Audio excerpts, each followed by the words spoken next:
Լավ, ամեն դեպքում Իրանի նախագահը այսօր ասում է, որ ես հրամայել եմ սկսել բանակցություններ Միացյալ Նահանգների հետ։ Տպավորությունն այնպեսին է, որ Իրանը ծանրութեթև է արել իրավիճակը եւ որոշել է գնալ զիջումների, այլ ելք չունենալ։ Բանակցություններ չի նշանակում զիջումների գնալ։ Միացյալ Նահանգները եւ Իրանը արդեն 13 տարի է բանակցում են։ Մեկ անգամ Իրանը զիջումների գնաց, բայց դրանից հետո չի գնացել զիջումների։ Այդ իսկ պատճառով 2020 թվականի հունվարի 3-ին Միացյալ Նահանգները սպանեց Իրանի ամենասիրված եւ հայտնի հրամանատար Ղասեմ Սոլեյմանուն։ Դրանից հետո տեսանք բանակցություններ էր գնում անցյալ տարի, Միացյալ Նահանգները բանակցությունների սեղանից կանգնեց եւ հարվածեց Իրանին։ Այսինքն այնինչ որ ասում են բանակցություն է, խոսում են, զրուցում են։ Մեկը մյուսին խոսք է ծախում։ Դա չի նշանակում զիջել։ Եվ հետո չմոռանանք, որ այս բանակցությունները Միացյալ Նահանգները ինքն է ուզում, որը իր տարածաշրջանի խամաճիկների միջոցով, մասնավորապես Թուրքիայի միջոցով են իրենք փորձում իրականացնել։ Քանի որ Միացյալ Նահանգները, որ անակնկալի էր եկել այս տարվա հունվար ամսվա այդ իրադարձություններից, երբ ինքը զբաղված էր Վենեսուելայով եւ չէր կարողանում որևիցե կերպ միջամտել Իրանի իրադարձություններին, ինքը Թրամփը շատ բարձրակոչ հայտարարություններ արեց եւ չկարողացավ ոչ մի բան իրականացնի։ Այսինքն Իրանի թուլացմամբ շահագրգռված է նաեւ Թուրքիան։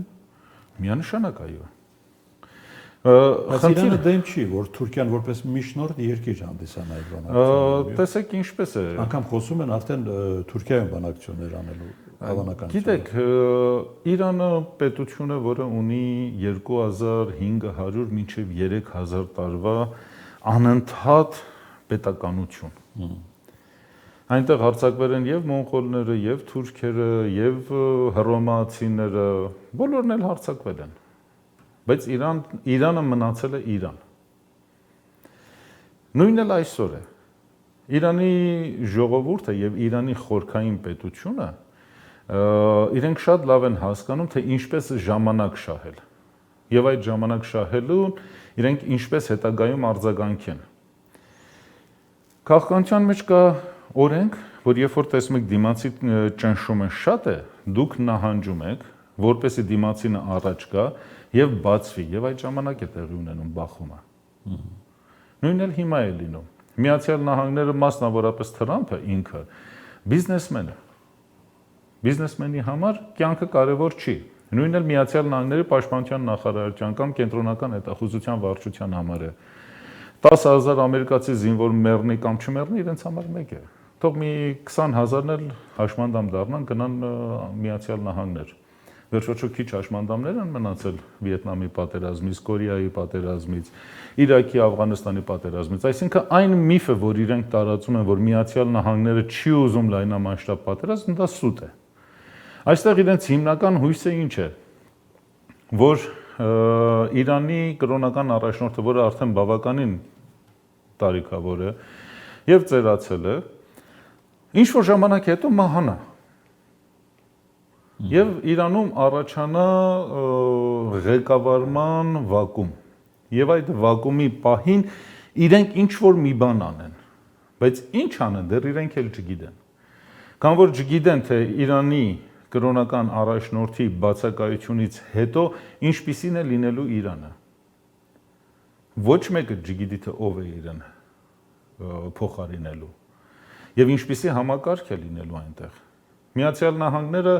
Իրանում փորձեց անել այն, ինչը որ անցյալ տարի Լիբիայում տեղի ունեցավ, այսինքն փոքր զինվորական խմբավորումներով ստեղծել մի քաոսային իրավիճակ, կոտորել հասարակ ժողովրդին եւ հասարակ ժողովրդի ցասումը բերել հրապարակ եւ իշխանապողություն իրականացնել, այնպես ինչպես որ արեցին Լիբիայում։ Դա պատասխան չտվեց։ Իրենք փորձեցին անցյալ տարի հարձակվելով Իրանի վրա նույն սցենարը իրականացնել, ինչ որ արել էին Հարավեստավիայում, այսինքն ռմբակոծելով իշխանապողություն անել, բայց դա էլ չստացվեց։ Հիմա իրենց համար խնդիր է, թե ինչ է տեղի ունենալու։ Եվ հիմնական խնդիրը նորից եմ կրկնում, ոչ թե իրենց իշխանությունն է կամ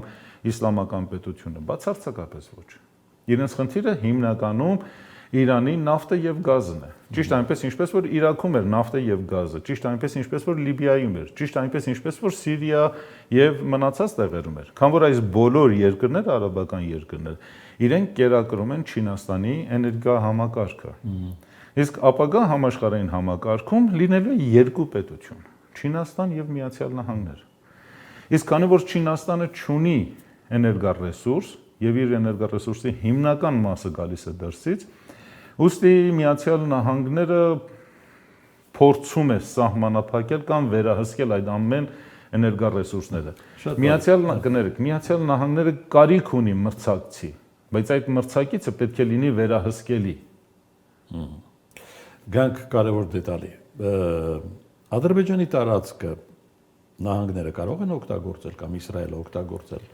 օդային հատկապես, որի մասին վերջին օրերին այդպես ինտենսիվ խոսում են եւ իրանցի պաշտոնյաները Բաքու են մեկնել հենց այդ պահանջը ներկայացնելու։ Գիտեք, Իսրայելը եւ Միացյալ Նահանգները ու Մեծ Բրիտանիան տարիներ ի վեր է որ օգտագործում են Ադրբեջանի տարածքը եւ Իրանին հարվածներ հասացնում։ Օրինակի համար մոտ 10 տարի առաջ էր, եթե չսխալվեմ, կամ մի քիչ այս կողմ կամ այն կողմ, դա կարևոր չի,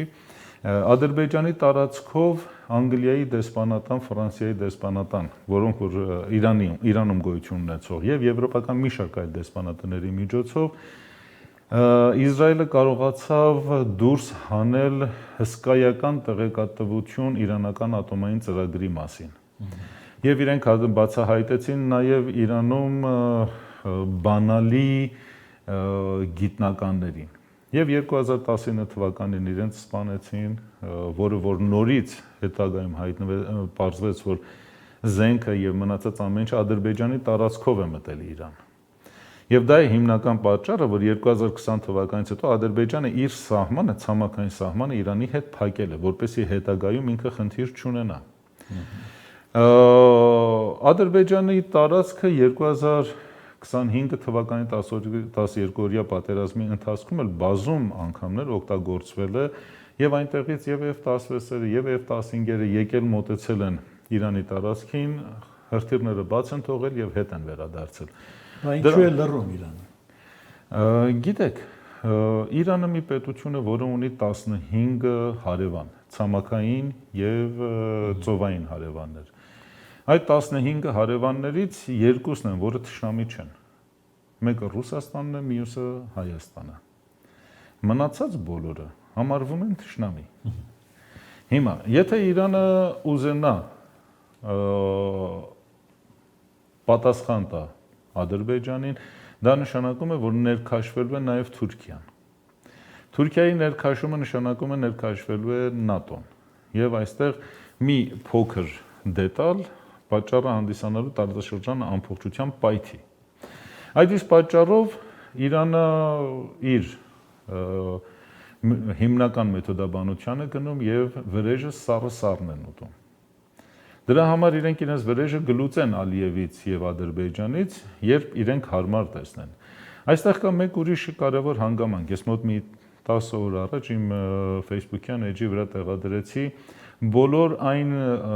ռազմականացված կետերը, որոնք գոյություն ունեն Ադրբեջանում եւ որտեղից տեղի է ունենում հետախուզական աշխատանքներ Իրանի դեմ։ Դրանք 6 կետեր են։ Իսկ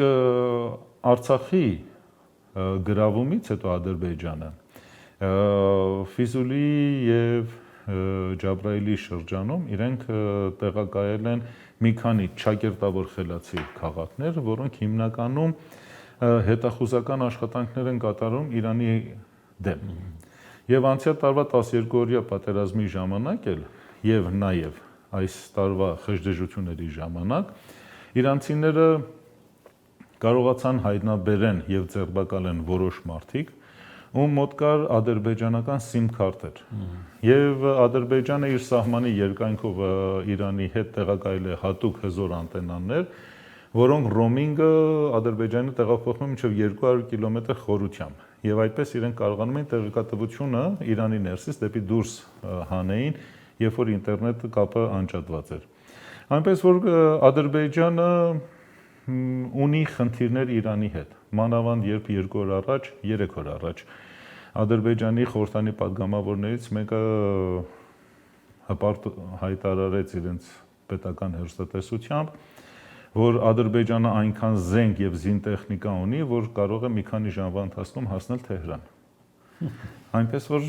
իրադարձությունները եւ բաները դեռ արժևում են։ Դեռ արժևում են։